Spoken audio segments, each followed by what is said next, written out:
Bonjour, bonsoir, bienvenue à cette première édition de Face à la caméra. Aujourd'hui, on a le plaisir d'accueillir DJ Z qui est là à ma gauche. Bonsoir DJ Z. Bonsoir, comment tu te portes? Moi, ça va très bien par la grâce de Dieu, tout va bien. DJ Z, un DJ issu de Lausanne. Si je ne me trompe pas, tu as grandi dans la ville de Lausanne, exactement à la Clochette. Ouais, Bellevue, on va dire. Le 1018. Vevey. Aussi. Etc. Ouais, je viens de Vevey de base. Si je reprends ton parcours, je t'ai connu en tant que footballeur au ES Malais. Donc du coup, des fois quand je me dis DJ Z, comment ça se fait qu'à l'heure d'aujourd'hui, après toute cette carrière de foot, tu sois devenu DJ? Bah écoute, la carrière de foot, ça s'est très bien passé. Je suis très heureux parce que j'étais dans une magnifique équipe. La Dream Team. Voilà, quand même, il faut quand même notifier vice-champion de la Coca-Cola League Junior. Ouais, à l'époque, ouais. Donc voilà, mais après voilà, le foot c'était juste, je le faisais parce que c'était une vague, tu vois, comme une vague aujourd'hui. Comme tous les gosses à cette époque-là, quoi. Voilà, maintenant aujourd'hui c'est les influenceurs, etc. Mais là c'était la vague footballeur. Tout le monde rêvait d'être footballeur. C'était tout ça. Donc, du coup, tu as eu la période de football et puis si on doit parler en bref de ton parcours scolaire. Scolaire, on va dire, j'étais vraiment, on va dire, l'élève au milieu du village. C'est-à-dire vraiment quand il y a un problème, il est où monsieur? Quand le monsieur est absent, il est où monsieur? Donc voilà, on faisait déjà partie depuis le bas âge déjà, je voyais déjà que ouais, j'aime bien être au milieu en fait. Tu avais ce truc, cette lumière sur toi, le leadership. Né. Voilà, leader né. Tu as des frères et sœurs? Oui, j'ai une petite sœur, un petit frère et des tantes, cousins, comme tout le monde. Du coup, revenons sur le côté DJ. Ok. Avant de devenir DJ, ça t'est venu comme ça, devenir DJ, ou tu as grandi dans un engouement qui a fait que tu deviennes DJ par la suite? Non. Au début, c'était que avant d'être DJ, déjà, tout d'abord, j'étais dans un groupe de musique, les experts, FBI. Les experts Bananzambe. Voilà, exactement. Le vieux Jolino à Fribourg, que je salue. Donc, j'étais animateur en fait. Animateur sur scène, sur des festivals live, etc. Donc, ça a commencé là. Ensuite, dès que j'ai arrêté, parce que voilà, j'avais une certaine influence qui faisait que je pouvais commencer quand même à faire des soirées, remplir des salles. Ça a commencé là, dès que j'ai commencé à organiser des soirées, un groupe qu'on avait minuit à 5 h, etc. Ça a commencé au VO, on a commencé là-bas, etc. Et puis ça se passait bien. Puis une fois, on avait remarqué que les prestataires, ils faisaient trop de fiers. Tu pouvais appeler un DJ, tu appelles un caméraman, le gars avant de filmer va à McDo, l'autre avant de mixer va à un kebab. On a dit, bon, nous, c'était trop pour nous. C'est rien aujourd'hui, mais c'était trop pour nous à l'époque. Il n'y avait pas de revenus. On demande un kebab, même 4, ils sont 4. Tu dis, mais là, ils me demandent beaucoup. On va faire comment? Donc à partir de là, on a dit non. Bon, on s'est retrouvé dans une soirée, on n'avait pas de fonds. On a dit, bon, à partir de là, maintenant, là, nous-mêmes, on va se donner des positions. Donc c'est-à-dire, on a dit, il était serveur, l'autre dans la sécurité, et moi, on m'avait mis justement tout ce qui était DJ. Donc en gros, ça t'est arrivé par défaut, c'était pas quelque chose dont tu souhaitais à la base. C'était pas programmé. Donc du coup, ça tombe dessus, on va dire. Quand ça tombe dessus, tu le vis comment? C'est quelque chose que tu appréhendes avec joie ou tu dis, ah, non, c'est quoi ce délire? Franchement, pour être clair, DJ, déjà, je m'entraîne jamais à la maison. Juste pour te dire, je peux venir une fois à la maison, je vais avoir aucune platine allumée, je m'entraîne jamais. C'est vraiment quelque chose, je le fais naturellement en fait. C'est quelque chose que tu as inné en toi. Naturellement. Après, si tu vois aussi, tu remarques bien la manière que je mixe et tout. C'est pas des techniques de... C'est vraiment moi, c'est vraiment l'aspect ambiance avec le public. C'est vraiment ça qui m'intéresse le plus. Donc, tu commences les soirées au VO Club. Par la suite, il y a eu le passage où vous êtes arrivé avec une équipe qui s'appelait à l'époque TDM. Justement, justement dans TDM, il y avait Erson Plus, si je ne me trompe pas, DJ Boucantier, moi-même, à l'époque. Amanda. Justement, les soirées TDM. Vous avez fait une première soirée au boulevard. Voilà, le bal des VIP. Le bal de VIP, vous avez, voilà, ça s'appelait comme ça. Le deuxième, vous l'avez fait en Allemagne ou en Belgique. Bruxelles, Belgique. Il faut aussi dire qu'on a rempli. Et rempli pas de n'importe quelle manière. C'était parce que là-bas, ils sont habitués à 10 € l'entrée. On est tapé à 15, 100 artistes, mais remplis. Donc, du coup, tu as déjà ce côté... au début de ta carrière, tu as déjà commencé à tourner un peu dans les pays... Oui, bien sûr, il faut continuer. C'est-à-dire, tu as la Suisse, Belgique, Allemagne, Lyon. Après, on devait faire Paris, on n'a pas fait. Il y avait Londres qui nous demandait. Donc, il y avait vraiment des opportunités. Niveau soirée, moi, je veux dire, de mon côté, je n'ai pas trop approuvé. Parce que je sais qu'il y a des gens qui se sont retrouvés dans mes soirées. Il y a des gens jusqu'aujourd'hui qui m'écrivent. Refais, c'est comment, c'est comment. J'ai laissé l'espace parce que quand on faisait ça, les gens ils avaient l'impression, on dirait que oui, on le fait pour se vanter, etc. J'ai laissé l'espace. Faites. Maintenant que justement les boîtes qui nous donnaient justement cette opportunité de pouvoir faire ces soirées-là dans le boulevard de Stars, le VO, il y avait aussi à l'époque le Black and White à Bienne, si je ne me trompe pas, qui était justement. Maintenant, vu que toutes ces boîtes ne sont plus là, comment tu vois et t'appréhendes la chose? Non, c'est simple, c'est comme je le dis toujours, c'est comme si tu as des joueurs de foot qui s'entraînent, mais il n'y a pas de terrain de foot pour jouer, par exemple, il n'y a pas de stade. Comment tu vas démontrer? Tu peux pas. Tu peux jouer dans un terrain herbe, sur le goudron. Non, mais bon, sur le goudron, tout le monde, un goudron, on peut rassembler 20 000 personnes autour de ce goudron-là. Ou même 700 personnes autour de ce goudron. Là, ça devient une manifestation peut-être illégale, on va dire. Là, on parle vraiment de lieu. Donc, il n'y a pas de lieu. Actuellement, en Suisse, il n'y a pas de lieu africain. Même restaurant, c'est difficile à trouver. Imagine-toi. Donc pourquoi pas justement les gens qui sont issus, on va dire qui sont dans ce domaine, on va dire afro, ne pas s'organiser pour pouvoir faire des locations de salles ou autres, pour pouvoir justement créer cet engouement autour de la musique africaine, quitte à faire des soirées, privatiser des soirées, soit dans les salles de fête, soit ou autres. Bon, après moi je dirais que franchement on est dans une culture différente. Tu vas en France, c'est différent. Tu vas en Belgique, c'est différent. Tu vas en Italie, c'est différent. Maintenant, en Suisse, il ne faut pas oublier, nous, on n'a pas de salle privée. Ça appartient à l'État. Donc, l'État, on le contrôle. Donc, il y a des lois. Quand tu parles de l'État, il y a des codes disciplinaires qui suivent derrière. Donc, c'est-à-dire que tu ne peux pas faire ce que tu veux. Tu ne peux pas organiser une soirée, mettre des taxes à la porte. Tu peux le faire, mais si ton truc, il part vraiment buzz, tu as des problèmes, l'organisateur. Tu n'as pas déclaré. Donc, on est vraiment suivi, traqué. Tandis qu'en France, ils ont plus d'opportunités. Tu as des privés, tu peux avoir un Congolais, il a sa salle. Tu as un Congolais, il a son église, mais pour se faire un peu plus d'argent, il a prête pour faire des soirées africaines. Donc ça bouge. Mais ici, même tous les pasteurs, ils sont locataires. Tous les pasteurs sont locataires. Ici, même un magasin, cite-moi un magasin où le propriétaire, le patron, il est propriétaire. Il n'y a pas. Mais tu retrouves ça en France, en Italie. On est dans un pays déjà qui n'est pas facile niveau entrepreneuriat, tout ce qui est événementiel. Et en fait, il y a tout qui est difficile ici. Je te donne un exemple. Tu es déjà allé une fois en ville, ici en Suisse, t'entends le magasin il était fermé, il y a une star. C'est impossible en Suisse. Tu connais le président? Voilà. Donc, c'est pour te dire, ici, il n'y a pas de star en Suisse. Et déjà, il n'y a pas de président en Suisse. Il y en a 7. C'est un conseil, mais on ne connaît pas. Mais si aujourd'hui, on demande le président de la France, tout le monde connaît. Donc, c'est-à-dire qu'on est dans un pays, il y a tellement un confort, je ne sais pas ce qui se passe ici, qu'on oublie tout. On oublie tout, on regarde que notre confort à nous. C'est-à-dire qu'aujourd'hui, même quelqu'un qui organise quelque chose, pour lui donner de la force, tu n'as pas cette dalle. Tu vois, comme on dit toujours dans les pays où il y a le plus de souffrance, c'est où il y a le plus de joie. Et c'est comme ça. Ici, je pense qu'on ne souffre pas assez. Donc pour toi, si je comprends ce que tu es en train de dire, c'est-à-dire qu'il manque cette solidarité autour de ces soirées afro.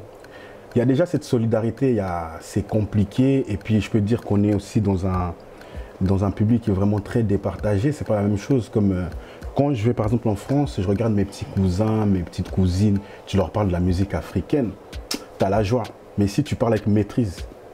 Mais après, c'est un monde qui est totalement différent. Parce que si on prend justement la France et la Suisse et la Belgique, la communauté, on va dire, la communauté africaine est beaucoup plus élevée que celle de la Suisse. D'accord. Donc, niveau des chiffres, etc., on ne peut pas tout à fait comparer. D'accord. Un enfant, on va dire, qui a grandi en France, il grandit dans cet engouement de l'Afrique que celui qui a grandi en Suisse n'a pas. Non, moi je dirais que ce n'est pas question de statistiques, qu'on soit nombreux ou pas. Aujourd'hui, les mêmes fêtes qu'il y a ailleurs, tu peux les retrouver n'importe où.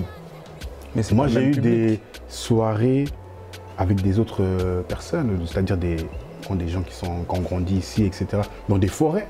Après des soirées, tu as tellement envie de continuer des fois, forêt, 10 personnes, tu retrouves la même ambiance que tu as retrouvée il y a 7 ans peut-être en Belgique. C'est pas question de ça, c'est la mentalité générale qui va ensemble, c'est ça. C'est pas question de en France il y a plus d'Africains, non. C'est pas ça, c'est même avec le peu d'Africains qu'il y a en Suisse, tu peux déjà faire quelque chose.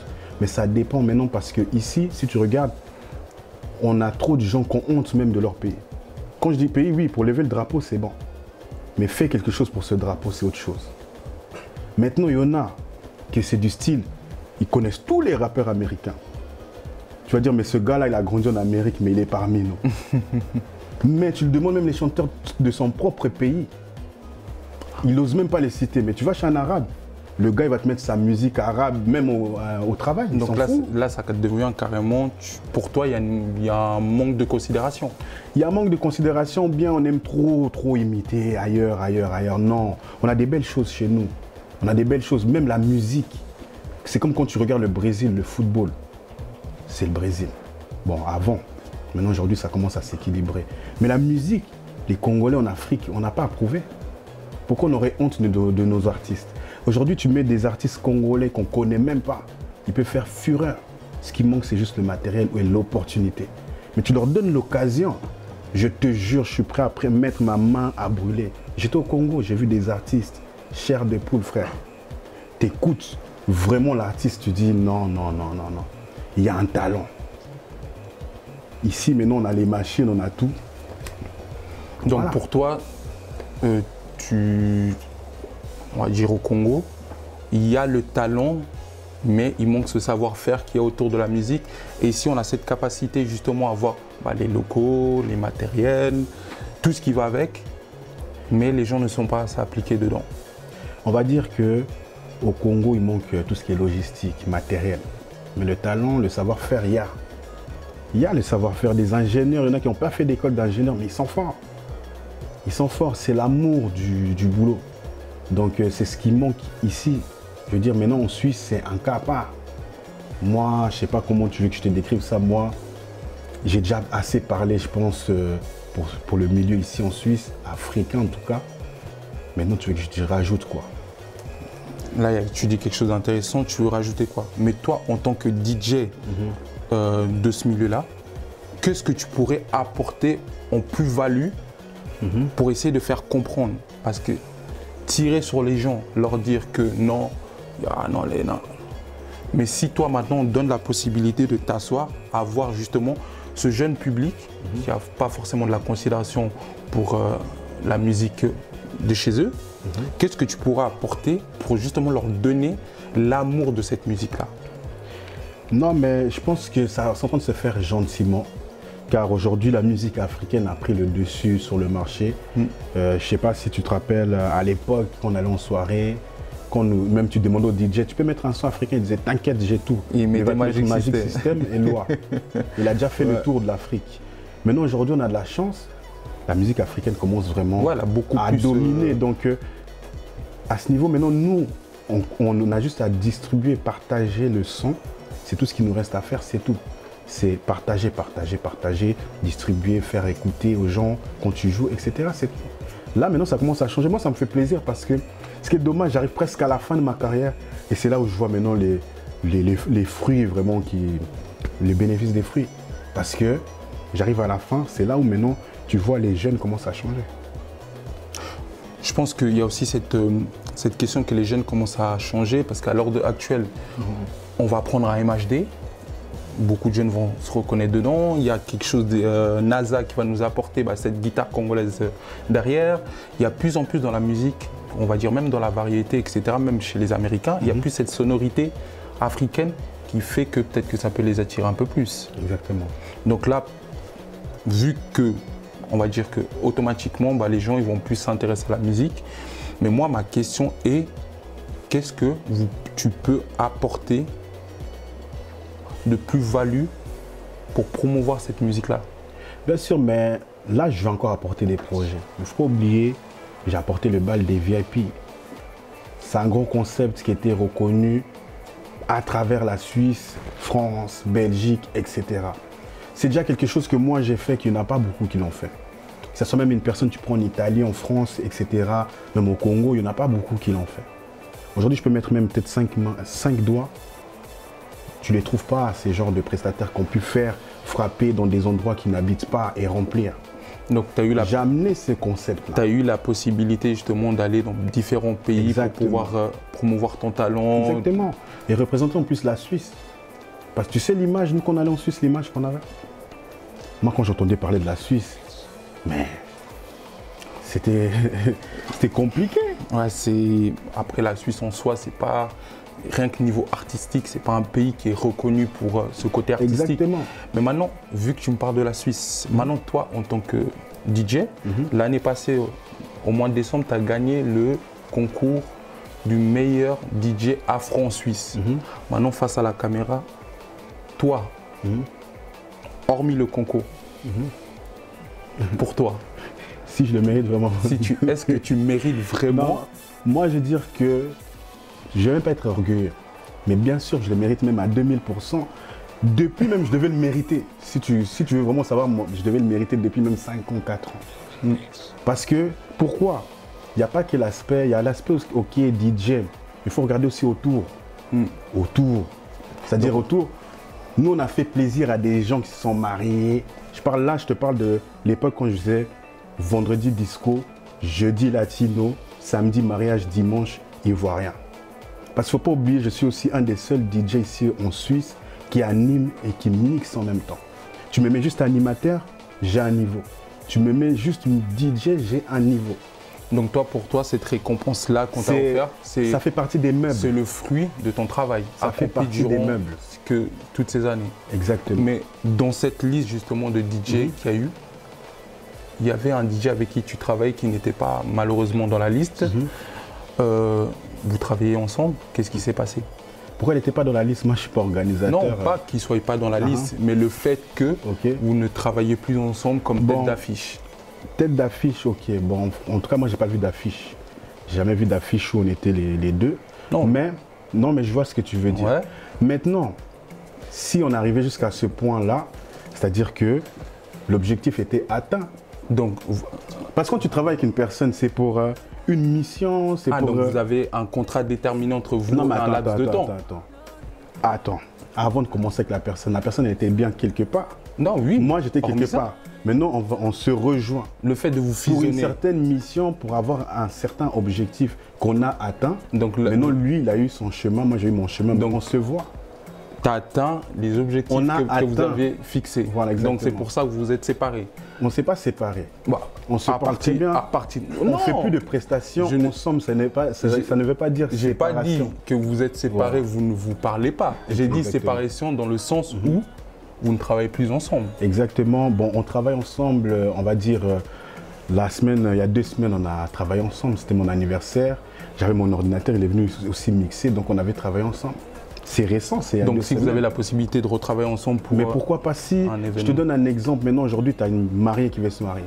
Elle dit, moi, je veux ce prestataire et ce prestataire. Maintenant, moi, je vais aller au marié. Non, écoute, moi, comme j'ai le trophée, personne ne mixe sur le podium, il n'y a que moi. Non, il doit mixer. Ah, donc tu remets ton trophée en jeu. Comment ça? C'est pas question de remettre... Je ne sais pas si tu m'as compris ce que j'ai dit. Oui, mais hormis ça, tu restes quand même un challenger. Moi, je suis un challenger dans tout. C'est-à-dire dans tout, que ce soit les soirées. Je vais t'expliquer si tu veux vraiment question palmarès. Bon, en 2013, je ne sais pas si tu sais, j'ai gagné meilleur Rumba des jeunes européennes à Paris. Ouais, on n'en parle jamais de ce titre. Pourquoi? Moi, je ne suis pas quelqu'un des titres. Même les titres, pour te dire meilleur DJ, je l'ai offert à ma fille. C'est ma fille des fois qui joue avec. Oh, papa, ça brille. Donc, tu vois, mais face à la caméra, non, vous avez entendu DJ Z, je l'ai donné à ma fille. Le trophée est devenu un jeu pour sa fille. Non, mais c'est pour dire que c'est ma fille qui joue avec. Donc, c'est-à-dire que pour te dire, moi, je suis un challenger. C'est-à-dire, ce qui s'est passé reste le passé. 2020 est une nouvelle année, une nouvelle page, une nouvelle histoire. Donc, il faut toujours... Un challenger, il n'y a pas de victoire. Ça continue, ça vit. Tu dois continuer. Et en parlant de ce côté challenge, justement, tu m'as l'air quelqu'un qui a des objectifs, mais pourquoi ne pas parler du côté businessman aussi? Parce que, hormis être DJ, il y a le côté businessman de ton entreprise. Oui, bien sûr. Après, j'ai le côté aspect businessman. Maintenant, c'est clair que ça dépend des milieux aussi que tu fréquentes. C'est-à-dire, j'ai des milieux où on ne sait même pas que je suis artiste. On va m'appeler monsieur tel, tel, tel. Il y a des milieux artistiques, milieu graphiste, milieu apporteur d'affaires, milieu networker. Donc, ça dépend dans quelle façon on va s'aborder et c'est de cette manière je vais étaler ce que je peux. Parce que moi, en gros, j'apporte toujours des solutions, on va dire. Je ne suis pas Dieu, mais j'apporte des solutions. C'est-à-dire, moi, quand je me réveille, je dois apporter des solutions. Je dis, avant de dormir, je dois apporter une solution dans la communauté. C'est-à-dire, peut-être il y a un manque dans quelque chose. Tu penses. Des boulistes, visionnaires. Tu viens d'utiliser un mot que je voulais entendre, communauté. Voilà. Tu fais partie de la communauté noire et actuellement, tu as pu voir ce qui s'est passé en Amérique par rapport au monsieur qui s'est fait tuer justement par asphyxie par un policier. Les gens se réveillent gentiment par rapport à ça, mais c'est des choses que, en tant que, même moi en tant qu'homme de couleur, je pense en tant que toi, homme de couleur, que nous avons déjà vécu au moins d'une fois, etc. Toi, en tant qu'homme de couleur, comment tu vis en fait tout ça? Moi, comment je le vis, c'est triste parce que je trouve que l'homme noir, l'être africain a beaucoup de qualités. Et je pense que tout ce qui se passe maintenant, ce n'est pas du hasard. Je ne sais pas si tu vois, cette année 2020, c'est une année avec plein de fenêtres, plein de portes. C'est-à-dire niveau économique, ça ne joue plus. Niveau business, ça ne joue plus pour certains. Et pour d'autres, compteur à zéro, ça marche. Comme on dit, il y a un chaos, il y a une opportunité qui s'ouvre. Donc il y a des business qui ont coulé. Il y a des nouveaux business qui sont venus.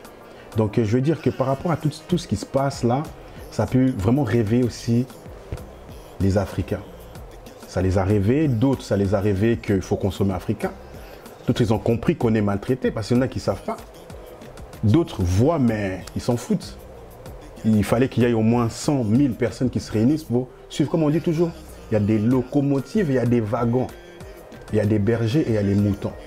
Maintenant, je pense que l'être africain commence tous à comprendre qu'on doit être dans la locomotive et pas dans le wagon. Et ça, c'est très important. C'est l'effet de masse qui va faire qu'on va avancer ensemble. Et ça doit continuer cette dynamique qu'il y a maintenant.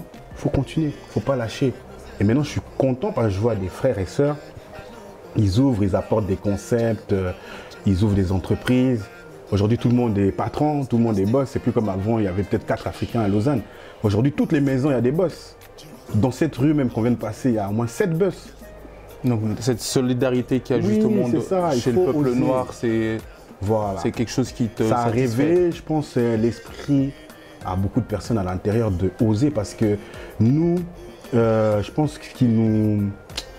Parce que nous, on ne prend pas assez de risques dans la vie. C'est ça qui nous tue aussi. Parce qu'on est trop pride, Dieu, Dieu, Dieu. On est un pays, on est trop croyant. Ça fait que on oublie plein de choses. Il ne faut pas oublier qu'on est dans une vie aussi. Non. Il faut prendre des risques. Là, moi, je ne veux pas rentrer dans la... C'est pas question, mais côté religieux. Que après, comme on dit... On est trop croyant. Et trop croyant, quand je te parle, c'est du style... Il y a plein de choses qu'on va faire toujours passer dans la croyance. Ouais. Voilà, dans ce sens-là. Je vois tout à fait où tu veux en venir. Voilà, exactement. En tout cas, DJ Z, ce fut un plaisir de t'accueillir, de nous amener ta vision des choses, nous expliquer d'où tu viens, où tu en es arrivé là. Si maintenant, en 30 secondes, tu peux nous laisser un message à justement cette diaspora africaine qui te regarde et avec tout ce qui se passe dans le monde, que pourrais-tu dire en 30 secondes? Tout d'abord, je remercie le placement de produits, la CP Parfum Absoluta. Lui aussi, il a pris l'initiative, comme on dit, lui aussi, il a profité du chaos, opportunité. Donc ça fait plaisir. Donc moi, ce que je peux dire, je remercie déjà l'émission Face à la caméra. Je suis content parce que je suis le premier aussi. Donc je pense que vous avez pu respecter aussi la personne. Donc ça fait plaisir d'être le premier dans cette émission. Et je remercie, je laisse une bénédiction à tous les autres qui vont passer derrière moi dans cette émission. Et à toute la diaspora africaine, réveillez-vous et continuez dans cette cadence. Yes. des très très belles paroles pour la fin. Et moi, je tiens particulièrement à remercier Jake Wells pour les locaux. Merci beaucoup de nous avoir suivis. C'était Face à la caméra et on vous dit ciao ciao.